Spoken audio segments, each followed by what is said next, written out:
So, hi everyone, it's me, Denny Daniel, and I'm here with Alan. And Alan came in all the way far away by airplane, bus, train, moose from New Jersey to see the Museum of Interesting Things. He's seen the entire apartment. It took him about 3 weeks.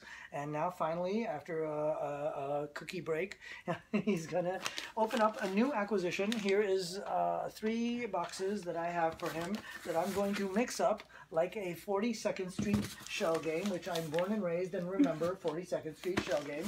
So this is me doing my really bad mixing. Are you confused? I'm totally confused. Good, because if you weren't, we'd have to do this all day. So which box do you want to open? I'll take this one. That one? Excellent. And Okay. I have your surgical scalpel right here. We have the instrument, okay. Yes. And I'm going to open this without damaging the contents. And yourself. And myself. And I'm going to be very careful. If you damage anything, yourself goes first, and then the contents. And then, right, we got to have our priorities. Yes, here. we have our priorities set. Cut Because we can cure with our quack medical devices. Yeah, just sew it up. Sure. Yeah. Actually, a shot of whiskey in your phone.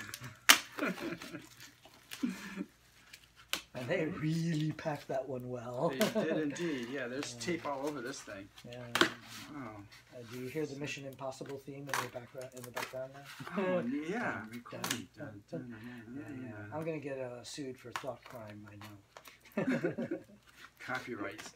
It's all copyright. It's kind of like Orwell. It's thought crime, I think. For just for what you're thinking, you can penalize. All right, I'm thinking this will be a lot of fun. I hope so. So this is an acquisition, and you haven't looked I at have this. not seen I this. have not seen this. You're catching it before the curator himself. I feel privileged. You are. I've been curious for months. Some things will sit here for ages before, so I'll take the scissors. All right. And I open this up, and there's a bag, and there's a very precious-looking book in here. Take the book out. Ooh, I wonder what this is. There's 2. X-ray examination. Wow. I had a feeling that's what these were, because I'm doing a lecture in upstate on, these are special x-rays. These are, and I heard about these because, as you know, I'm on the board of the New York Stereoscopic Society. So we had a lecturer come in from, I believe, Germany or something, and lecture about 3D and mention that there was 3D x-rays. And I said, oh my God, that's incredible. I should get some for the museum. I didn't know they did 3D photography and x-ray.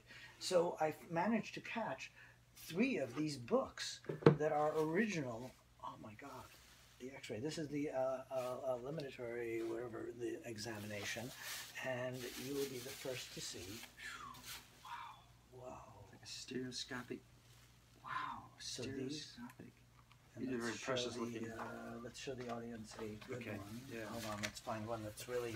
We're going to find you guys one that's a really good x-ray, because they're all kind of like weird, shadowy. There's an x-ray card from the early to mid 1900s. And you would teach using these cards.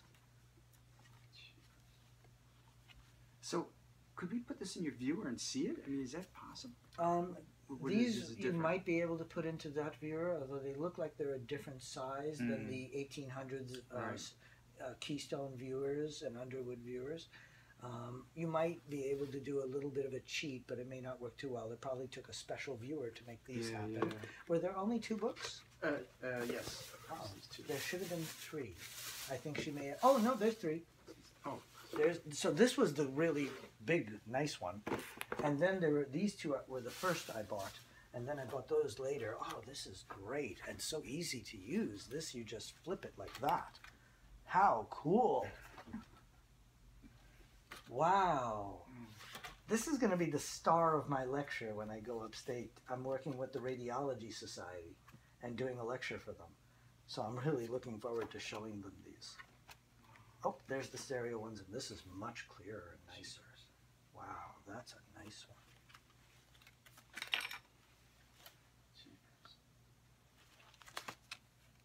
So you would learn using these. And each one is a different subject. So this one is hysterectomy and the knee. This is amazing. It's probably the only time you and I will ever touch stereo 3D X-ray X-rays. stuff. Yeah, This this is is probably amazing. the only time we'll ever get to touch these. Yeah. I've never seen anything like it before and probably since. I'm so glad these are in the museum collection now. And I was only going to buy 2, and these 2 got lost in transit somehow. And I was terrified because I thought I'd have nothing for the lecture. So I bought this one as a backup. And then she found these and said, oh, I never mailed them. And I was like, you know, but then I thought, you know what? There were only 3 in the world that I've ever seen. So now I have all 3. You know, and I was trying to like save money so that I not go incredibly in debt. But I said, you know what? 40 years from now, I'll regret not having gotten the third one. So I'm really glad that we got all 3 and that you opened them. What do you do for a living? What do you do? Are you? This is incredible, but I build holographic video displays. You're kidding. Yeah, and I'm going tomorrow to Australia to train on how to sell holographic video displays. Oh my God! So that's kind of the irony of you opening this. I'm just amazed. I thought interesting things. What was that? It's all these cool, you know. That is unmistakable. So I should tell you the funny little secret about the museum that we learned the first years we were opening packages. We noticed that people were opening packages that were ironic to their, or uncanny to their personalities. And the statistic was unmistakable. It was 80% minimum. People would open up packages and go, oh my God, this is incredible. Because I do something similar. Yeah. And the first year I didn't tell people because I was so spooked. It was like spirit photography. And I was scared and didn't know what to do. I was like, what do I do?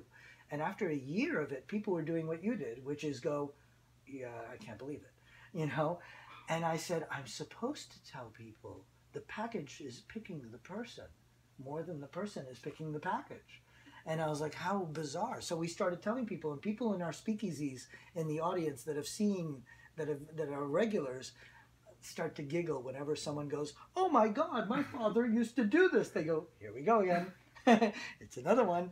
And they're like, Denny's right, the statistic. And one of my majors at NYU, besides literature, was also economics. So I noticed patterns, and the pattern's unmistakable. So what happens to the other 20%? So 10%, it's opposites of their personality. So if the person is a goody two-shoes, like Michelle, my nephew's wife, she opened up bullets from the Nazi era. And it was like, yeah, a nice Jewish girl from Queens opens up bullets from the Nazi era. And she's like, so what does this say about me? And I'm like, I don't know. What are you not telling us? You know? And it turns out, we found out later that some people, very, very few, it's like 5 or 10%, open up opposites to their personality. And the other 10% is, of course, the placebo effect. It's random, just anything. But then we noticed only the past year or 6 months that some people actually, it flips.